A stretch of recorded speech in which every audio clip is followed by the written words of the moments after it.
ಎಲ್ರಿಗೂ ನಮಸ್ಕಾರ. ನಮ್ಮನೆ ಅಡುಗೆ ಚಾನಲ್ಗೆ ನಿಮ್ಮೆಲ್ರಿಗೂ ಸ್ವಾಗತ. ಎಷ್ಟೋ ಜನಕ್ಕೆ ಉಪ್ಪಿಟ್ಟಂದ್ರೇ ಇಷ್ಟ ಇರಲ್ಲ. ಅದು ಬೇರೆ ಸಂಕ್ರಾಂತಿ ಆಯಿತು ಅಂದರೆ ಅವರೆಕಾಯಿ ಸೀಸನ್ನು ಹೊರಟೇ ಹೋಗುತ್ತೆ. ಸೊ ಹೋಗೋಕ್ಕೆ ಮುಂಚೆ ಏನೆಲ್ಲ ಮಾಡ್ಬೋದು ಅಂತ ಹೇಳಿಬಿಟ್ಟು ಈ ಸತಿ ನಾನು ಅವರೆಕಾಯಿ ಉಪ್ಪಿಟ್ಟು ಮತ್ತು ಅದ್ರ ಜೊತೆಗೆ ಸಬ್ಬಕ್ಕಿ ಸೊಪ್ಪು ಹಾಕಿ ಮಾಡಿ ತೋರಿಸ್ತಾ ಇದ್ದೀನಿ. ಫ್ರೆಂಡ್ಸ್, ನನ್ನ ಚಾನಲ್ ನೋಡ್ತಾ ಇರೋರು ದಯವಿಟ್ಟು ಸಬ್ಸ್ಕ್ರೈಬ್ ಮಾಡ್ಕೊಳ್ಳಿ. ಒಂದು ಕಡಾಯಿ ತೊಗೊಂಡು ಅದಕ್ಕೆ 4 ಟೇಬಲ್ ಸ್ಪೂನು ಎಣ್ಣೆ ಹಾಕಿ, ಸ್ವಲ್ಪ ಸಾಸಿವೆ ಮತ್ತು ಉದ್ದಿನಬೇಳೆ, ಕಡಲೆಬೇಳೆ, ನಂತರ ಒಂದು ಸ್ವಲ್ಪ ಜೀರಿಗೆ ಇವನ್ನೆಲ್ಲ ಹಾಕಿಬಿಟ್ಟು ಸ್ವಲ್ಪ ಸಿಡಿಲಿ. ನಂತರ 1-2 ಎಸಳು ಕರಿಬೇವು, ಸಣ್ಣಗೆ ಉದ್ದಕ್ಕೆ ಹೆಚ್ಕೊಂಡಿರೋ ಅಂಥ 2 ಈರುಳ್ಳಿ ಸ್ವಲ್ಪ ಜಾಸ್ತಿನೇ ಹಾಕಿ ಒಳ್ಳೆ ಟೇಸ್ಟ್ ಕೊಡುತ್ತೆ. 1-2 ಸತಿ ಬಾಡಿಸಿ, ತುಂಬ ಬಾಡ್ಸೋಕ್ಕೆ ಹೋಗಬೇಡಿ, ಅದರ ಕ್ರಂಚಿನೆಸ್ ಹೋಗಿಬಿಡುತ್ತೆ. ಸ್ವಲ್ಪ ಅರಿಶಿನ, ಆಮೇಲೆ 1 ಬೌಲಷ್ಟು ಸಬ್ಬಕ್ಕಿ ಸೊಪ್ಪು ತೊಗೊಳ್ಳಿ. ಸಬ್ಬಕ್ಕಿ ಸೊಪ್ಪು ಫ್ಲೇವರ್ ತುಂಬ ಚೆನ್ನಾಗಿ ಕೊಡುತ್ತೆ. ಮತ್ತು ಇಲ್ಲಿ 1 ಕಪ್ಪಷ್ಟು ಎಳೆಯದಾಗಿರೋ ಅಂಥ ಅವರೆಕಾಯಿ, ಯಾಕಂದರೆ ಅವರೆಕಾಯಿ ಸೀಸನ್ ಹೋಗ್ತಾ ಇದೆ. ಸೊ ಹಾಗಾಗಿ ಲಾಸ್ಟ್ ಒಂದು ಸತಿ ಉಪ್ಪಿಟ್ಟು ಮಾಡಿ ತೋರಿಸೋಣ ಅಂತ ತೋರಿಸ್ತಾ ಇದ್ದೀನಿ. ನಂತರ ಇಲ್ಲಿ 2 ಸಣ್ಣಗೆ ಹೆಚ್ಕೊಂಡಿರೋ ಅಂಥ ಟೊಮೆಟೊ, ಅದನ್ನು ಸಹ ಹಾಕಿ ಎಲ್ಲನೂ ಒಂದು ಸತಿ ನೀಟಾಗಿ ಮಿಕ್ಸ್ ಮಾಡ್ಕೊಳ್ಳಿ. ಮತ್ತು ನಿಮ್ಮ ರುಚಿಗೆ ತಕ್ಕಷ್ಟು ಉಪ್ಪು ಸಹ ಹಾಕ್ಬಿಟ್ಟು ಒಂದು ಸತಿ ನೀಟಾಗಿ ಮಿಕ್ಸ್ ಮಾಡ್ಕೊಳ್ಳಿ. ಅದು ಬೇಯೋ ಗ್ಯಾಪಲ್ಲಿ ಫ್ರೆಂಡ್ಸ್, ನನ್ನ ಚಾನಲ್ ನೋಡ್ತಾ ಇರೋರು ದಯವಿಟ್ಟು ಸಬ್ಸ್ಕ್ರೈಬ್ ಮಾಡ್ಕೊಳ್ಳಿ. ಅದು ಬೇಯೋ ಅಷ್ಟರಲ್ಲಿ ಸಿಂಪಲ್ಲಾಗಿ ಒಂದು ಮಸಾಲೆ ರುಬ್ಕೊಳ್ಳೋಣ. ಸ್ವಲ್ಪ ಶುಂಠಿ, ಬೆಳ್ಳುಳ್ಳಿ, ಆಮೇಲೆ 4 ಹಸಿಮೆಣಸಿನ್ಕಾಯಿ ಸ್ವಲ್ಪ ತರ್ತರಿಯಾಗೆ ಗ್ರೈಂಡ್ ಮಾಡ್ಕೊಳ್ಳಿ.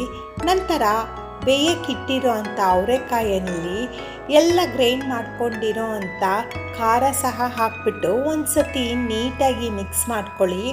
ಹಾಗೆ ಬೇಯಬೇಕು ಅಲ್ವಾ, ಅದಕ್ಕೆ ಸ್ವಲ್ಪ ಮಿಕ್ಸಿ ಜಾರ್ ತೊಳೆದಿರೋ ನೀರು ಸಹ ಹಾಕ್ಬಿಟ್ಟು ಇಲ್ಲಿ ನೋಡಿ ಎಲ್ಲನೂ ಹಾಕ್ಬಿಟ್ಟು ಒಂದು ಸತಿ ನೀಟಾಗಿ ಮಿಕ್ಸ್ ಮಾಡಿ ಲಿಡ್ ಮುಚ್ಚಿಡಿ. ಅವರೆಕಾಯಿ ಇಲ್ಲಿ ಸ್ವಲ್ಪ ಸಾಫ್ಟಾಗಿ ಬೇಯಬೇಕು, ಆವಾಗ ತುಂಬ ರುಚಿ ಕೊಡುತ್ತೆ. ನಂತರ ಇನ್ನೊಂದು ಸತಿ ಪದೇ ಚೆಕ್ ಮಾಡ್ತಾ ಇರಿ.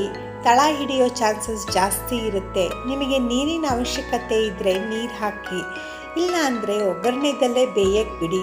ನೋಡಿ, ಈ ಥರ ಸಾಫ್ಟಾಗಿ ಬೇಯಬೇಕು. ನಂತರ ಇಲ್ಲಿ ನಾನು ಚಿಕ್ಕದೊಂದು ಗ್ಲಾಸಲ್ಲಿ 2 ಗ್ಲಾಸಷ್ಟು ನೀರು ಹಾಕ್ತಾ ಇದ್ದೀನಿ. ಇಲ್ಲಿ ನಾನು ಅಳತೆ ತೋರಿಸ್ತಾ ಇರೋದು 3/4 ಕಪ್ಪು ರವೆಗೆ. 3/4 ಕಪ್ ರವೆಗೆ 2 ಗ್ಲಾಸಷ್ಟು ನೀರು ಸಾಕು. ಒಂದು ಕುದಿ ಬರೋ ತನಕ ಕಾಯಿರಿ. ನೋಡಿ, ಇಲ್ಲಿ ಒಂದು ಕುದಿ ಬಂದಿದೆ. ನಂತರ ಇಲ್ಲಿ ನಾನು ಆಲ್ರೆಡಿ ರವೆ ಹುರಿದಿಟ್ಕೊಂಡಿದ್ದೆ. ಸೊ ಹಾಗಾಗಿ ಒಂದು ಕೈಯಲ್ಲಿ ರವೆ ಹಾಕಿ ಇನ್ನೊಂದು ಕೈಯಲ್ಲಿ ಮಿಕ್ಸ್ ಮಾಡ್ತಾ ಇರಿ. ಫ್ಲೇಮ್ನ ಕಡಿಮೆ ಮಾಡ್ಕೊಳ್ಳಿ. ಸೊ ಹಾಗಾಗಿ 2 ಒಟ್ಟೊಟ್ಟಿಗೆ ಮಾಡ್ತಾಯಿದ್ರೆ ಗಂಟು ಕಟ್ಟಲ್ಲ. ನೀವು ಒಟ್ಟಿಗೆ ರವೆ ಹಾಕಿಬಿಟ್ರೆ ಗಂಟು ಕಟ್ಟುತ್ತೆ. ಸೊ ಆಮೇಲೆ ಉಪ್ಪಿಟ್ಟು ರುಚಿ ಹೋಗಿಬಿಡುತ್ತೆ. ನೋಡಿ, ಈ ಥರ ಮಾಡಿಕೊಂಡು ಎಲ್ಲನೂ ಒಂದು ಸತಿ ಮಿಕ್ಸ್ ಮಾಡಿ ಲಿಡ್ ಮುಚ್ಚಿಡಿ. ಇಲ್ಲಿ ನಾವು ಫ್ಲೇಮ್ನ ಸ್ಲೋ ಮಾಡ್ಕೊಬೇಕು, ಇಲ್ಲಾಂದರೆ ಕೈಗೆ ಎಗರುತ್ತೆ. ಇವಾಗ ಲಿಡ್ ಮುಚ್ಚಿಟ್ಟು ಒಂದು 5-6 ನಿಮಿಷ ಲಿಡ್ ಮುಚ್ಚಿದ್ರೆ ರೆಡಿಯಾಗಿದೆ. ನೋಡಿ, ಟೇಸ್ಟಿಯಾಗಿರೋ ಅಂಥ ಅವರೆಕಾಯಿ ಸಬ್ಬಕ್ಕಿ ಸೊಪ್ಪು ಉಪ್ಪಿಟ್ಟು. ಇದಕ್ಕೆ ಸ್ವಲ್ಪ ಒಂದು ಅರ್ಧ ನಿಂಬೆಹಣ್ಣು ರಸ ಹಿಂಡ್ಕೊಳ್ಳಿ. ಎಲ್ಲ ಗ್ಯಾಸ್ ಆಫ್ ಆದಮೇಲೆ ನೀವು ರಸ ಹಿಂಡಬೇಕು, ಮುಂಚೆನೇ ಹಿಂಡಿದ್ರೆ ಟೇಸ್ಟ್ ಕೊಡಲ್ಲ. ಆಮೇಲೆ ಸ್ವಲ್ಪ ಕೊತ್ತಂಬರಿ ಸೊಪ್ಪು ಮತ್ತು ಇಲ್ಲಿ ಅರ್ಧ ಕಪ್ಪಷ್ಟು ಕಾಯಿ ತುರಿ ತೊಗೊಂಡಿದ್ದೀನಿ. ಕಾಯಿ ತುರಿ ಸ್ವಲ್ಪ ಧಾರಾಳವಾಗಿ ಹಾಕಿ ರುಚಿ ಚೆನ್ನಾಗಿ ಬರುತ್ತೆ. ನಿಮಗೆ ಬೇಕು ಅನಿಸಿದ್ರೆ 1-2-3 ಸ್ಪೂನು ತುಪ್ಪನೂ ಸಹ ಆ್ಯಡ್ ಮಾಡ್ಕೊಬೋದು. ಇಲ್ಲಿ ನಾನು ತುಪ್ಪ ಆ್ಯಡ್ ಮಾಡಿಲ್ಲ, ಬೇಕು ಅಂದರೆ ನೀವು ಮಾಡ್ಕೊಬೋದು. ಇಲ್ಲಿ ಎಲ್ಲನೂ ನೀಟಾಗಿ ಮಿಕ್ಸ್ ಮಾಡಿದ್ರೆ ರೆಡಿಯಾಗಿದೆ. ನೋಡಿ, ಅವರೆಕಾಳು ಸಬ್ಬಕ್ಕಿ ಸೊಪ್ಪು ಉಪ್ಪಿಟ್ಟು. ಇಲ್ಲಿ ನಾನೊಂದು ಪ್ಲೇಟಿಗೆ ಸರ್ವ್ ಮಾಡ್ಕೊಳ್ತಾ ಇದ್ದೀನಿ. ಫ್ರೆಂಡ್ಸ್, ನನ್ನ ಚಾನಲ್ ನೋಡ್ತಾ ಇರೋರು ದಯವಿಟ್ಟು ಸಬ್ಸ್ಕ್ರೈಬ್ ಮಾಡ್ಕೊಳ್ಳಿ. ನನ್ನ ರೆಸಿಪಿ ಇಷ್ಟ ಆದರೆ ಒಂದು ಲೈಕ್ ಮಾಡಿ, ಹಾಗೆ ಕಮೆಂಟ್ ಮಾಡಿ. Thank you.